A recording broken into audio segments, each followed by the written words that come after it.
We have more information on the massive fire at Cooper Farm in Monmouth that destroyed a building close to the main storage. Fire crews from several communities were dispatched to the farm on Norris Hill Road just before 11 on Saturday night. Monmouth Fire Chief Dan Roy says it took hours to get the flames under control, and they feared it would spread to the 40,000 square foot manufacturing facility for apples. He says that the flames were difficult to fight because there were several vehicles with diesel fuel tanks that exploded during the fire. He says there was also wasted oil, and oil propane tanks also exploded, causing that fire to continue.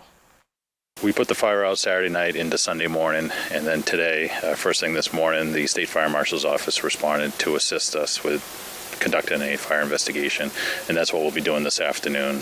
We've been doing interviews this morning, looking at some surveillance video, stuff like that. Now this afternoon, we'll actually be digging through the fire debris, trying to determine the fire's origin and what caused it. Roy says the fire started on the roof of the main structure but did not penetrate due to the brick wall. An estimated 75 firefighters from numerous communities were on the scene that night.